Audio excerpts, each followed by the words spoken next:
Did you enjoy that night? Wasn't that great? We had 40,000 people in the arena. That was a joke. Well, I mean, listen, it was a great first playoffs.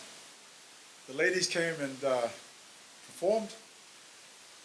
Welterweights, I mean, I'm still going wow with the Ray Cooper and Chris Curtis fight. But what makes that even more exciting is that I heard, now I hadn't seen this, but I was told that Chris Curtis after his fight went on social media and retired. So that is true.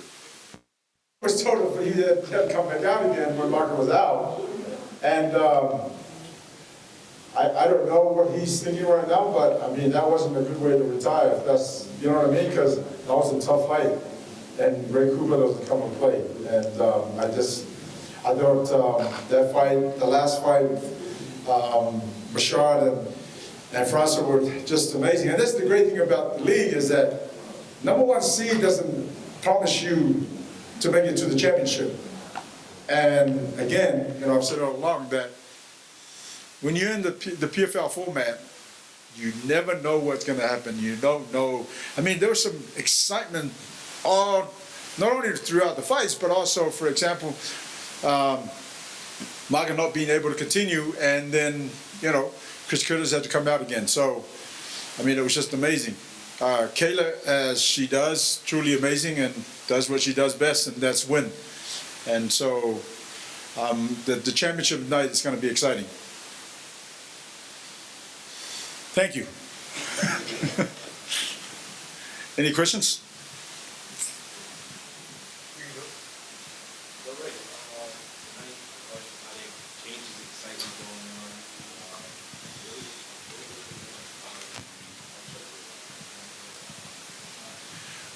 Well, you know, I thought, I wasn't really sure who won the first round because it was kind of going back and forth. And then I thought Francois won that, clearly won the second round. And I thought, okay, this is going to be the beginning of the ending.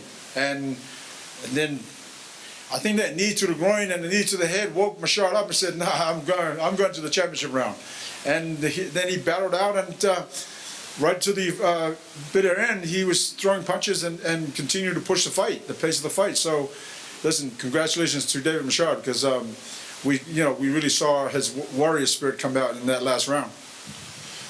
Ray, not a lot of organizations come and do events here in Las Vegas, so I'm just curious, kind of what you can tell us after night #1, you know, how you gauge success, or is it too early? I mean, do you have to get through the whole month to figure out, you know, is this a viable market, and what do you think about being here?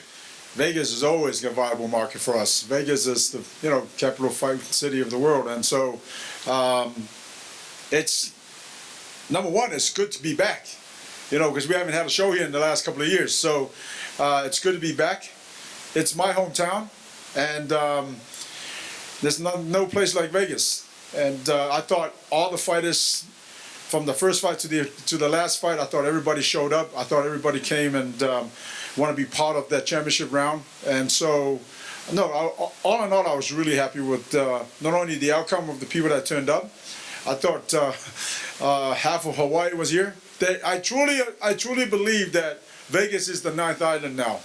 You know what I mean? So, no, it was great to see that kind of turnout, and the kind of support that Ray Cooper had tonight was truly amazing. Yeah. I wanted to ask you as a promoter, you mentioned, you know, the seedings don't necessarily always mean anything. I think most people came into the start of the season, and definitely tonight, thinking we're going to see Kayla and Sarah at the end. It doesn't play out that way. I wonder, for you as a promoter, I mean, do you feel a sense of loss that maybe you lost the premier matchup, the marquee matchup that everybody wanted to see, or what's your thoughts on, you know, watching that play out? You know, when you fought for 14 years with K1 and seeing the Grand Prix change so many times, and people that you thought was going to turn up doesn't turn up, that's what PFL is all about. Like, there's no guarantees, and like I said earlier, the two #1 seeds didn't make it to the championship round. And that's the exciting thing about the exciting part of PFL, is that there's no guarantees until that final bout, until the referee actually raises your hand.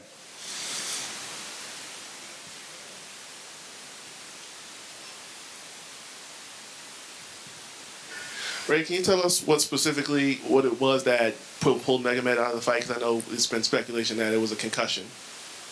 To be honest, I don't really know if it was a medical issue or not, but his team made the decision that he wasn't going to continue.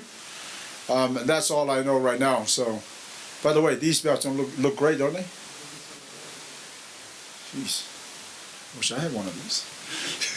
Can you tell us how Kaufman and Curtis are doing, if you heard anything back from them? No, I haven't heard the latest, but about half an hour ago, I was told that they had been taken to the hospital, and obviously they're well in the sense of, there's no danger or anything like that, but there are cuts and bruises, but all in all, they're going to be good. Yeah. If it is successful in Vegas the next couple of weeks, could we be possibly seeing a finals here for season 3? You never know. We would love for that to happen. But then that means that probably the playoffs will be somewhere else. That being said, listen, we would love to have the championship in Vegas, and we'll see. If everything goes according to plan and everything works out, you never know.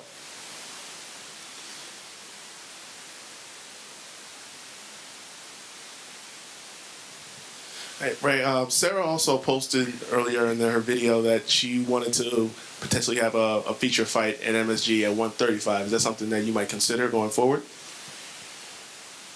This is the first I've heard of this, so listen, anything is possible.